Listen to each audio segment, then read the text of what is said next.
गहपुर बिश्वनाथ आरो सनितपुर जिल्लायाव थानाय रायजो राजा बिथांमोना इनायनो बिथांमोना गोजोननाय मोनदों। गोलाव बोसोर जिहेतु बिथांमोना बड'लेण्डआव हाबनो गोसो जादोंमोन, हाग्रामा महिलारि बिथाङा जिहेतु बिथांमोननि बाथ्राखौ एसेबो खोनासङाखिसै, खोमा सुवाखिसै आरो दानि जोंनि इउपिपिएलनि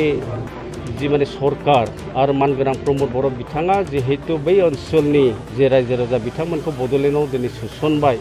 आरो बिनिखायनो बिथांमोना रंजानाय मोनदों। बिथांमोना इनायनो रंजादों, धन्यबाद होदों इउपिपिएल सरकारखौ, जोंनि मुरब्बिफोरखौ आरो बिनिखायनो बिथांमोना रोजा रोजा बेबायदि ओंखारदों जोंनि इउपिपिएल दोलोनि मेल मिटिंफ्राव, सुबुं गौमाफ्राव दिनै बिथांमोना आरो बिनिखायनो फैबाय थानाय जि बिसायख'थि आरो बे बिसायख'थियाव बिथांमोनाबो ट्रेक्टरनि सुबियाव आरो इउपिपिएल दोलोआवनो बिथांमोना भट होगोन, जिहेतु इउपिपिएल दोलोआनो बिथांमोननि ओनसोलखौ बड'लेण्डआव सोसनबाय। आङो सोरबा XYZनि नाम लानो थाङा बहाय। बाथ्राया जाहैबाय मा, जे हाइकामाना जायखौनो होआथों मानो आरो बेखौ दोलोनि वर्कार, दोलोनि लिडार, दोलोनि साफ्रोमबो सिम्पाथाइजार आरो बेखौ XYZआ गोजानाव थानानै दोलोनि एसे गोजानाव थानानै आंनोबो टिकेट नांगौ होनना बुंब्लाथ' जानाय नङाना। दा जोंनि हरिसिङा समस्तियाव जोंहा ब्लक कमिटि दङ, 10टा प्राइमारि कमिटि दं आरो बेजों लोगोसे TCLCC जोंहा दङ आरो 10टा BCDC दङ आरो बेबायदिनो गोरों गोराफोर बहुद दङ जोंनि हरिसिङा समस्तियाव। दा जिहेतु जोंहा प्राइमारि कमिटि 10टा दङ, जोंहा ब्लक कमिटि दङ, जोंहा BCDC 10टा दङ। जिल्लायाव दिनैनि तारिखआव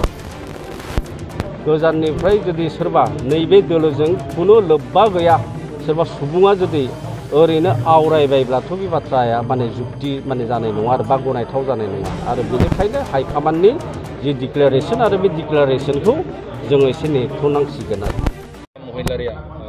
गहपुराव इलेक्शननि थाखाय केम्पिं खालामहैदों, नाथाय बे आगोलाव बुंदोंमोन गहपुरनि गामिफ्रा हाबनो मा बुंदों? बिटिआर सुक्ति 2020 मायथाइनि 27 जानुवारि आरो बे सुक्तिया जेब्ला गभर्नमेन्ट अफ इन्डिया,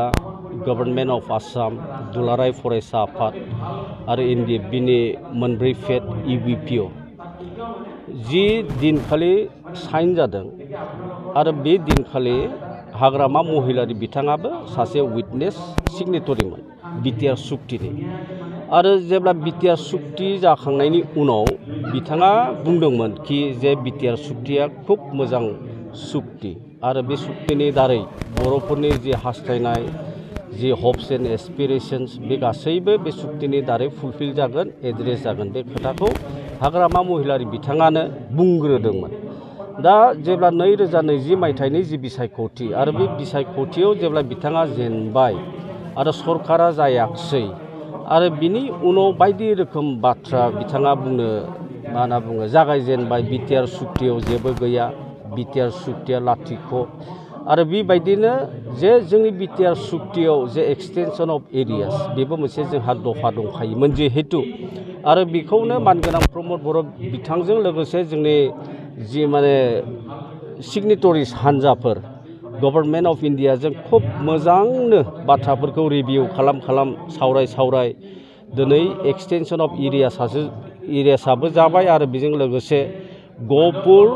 बिश्वनाथ आरो सनितपुर जिल्लानि बर' रायजो राजा बिथांमोना दिनै जि फैबाय थानाय जि बिसायख'थि आरो बे बिसायख'थियाव बिथांमोना भट होनो थांगासिनो दङ।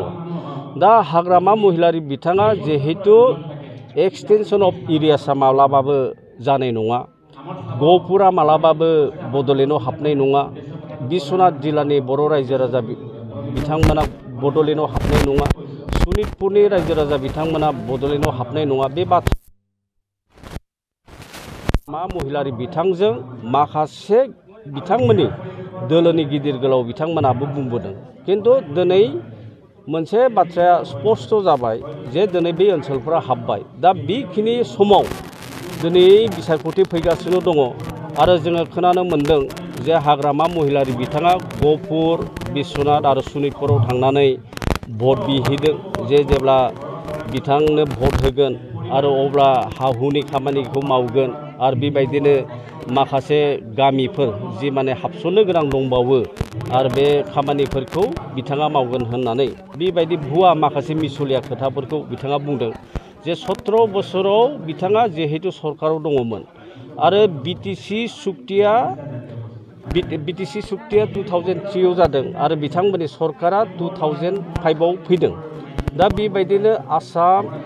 फरेस्ट मा होनना बुङो बेखौ फरेस्ट डुवेलार्स एक्ट आरो बे एक्टआ 2006 आवनो जादों दा फरेस्ट डुवेलार्स एक्टआ जिहेतु 2006 आव जुदि जादोंब्ला दा बिथांमोननि सरकारा 2005 निफ्राय जागायजेनदों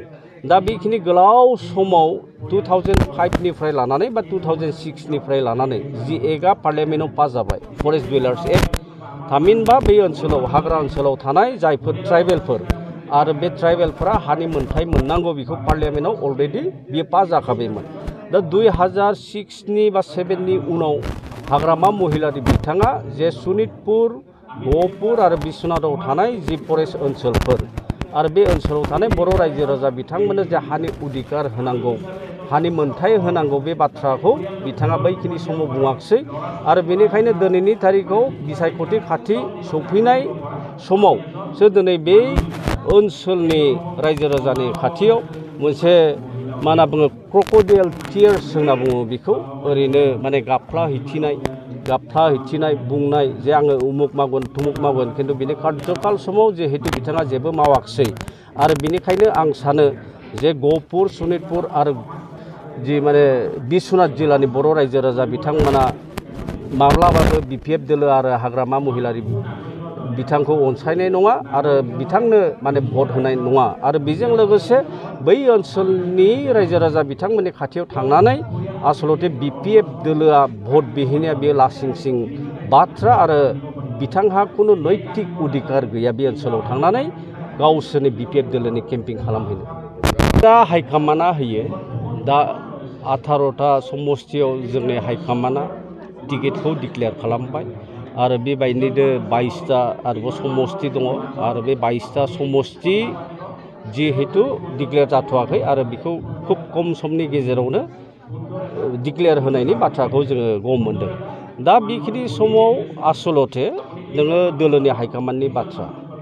दा दोलोनि हाइकामाननि जिथुनिखि बाथ्रा आरो इउपिपिएल दोलो हिसाबै जोंहा मोनसे संबिजित दंखायो जे संबिजितआव ओरैबायदि बाथ्रा लिरनाय दं इउपिपिएल दोलोनि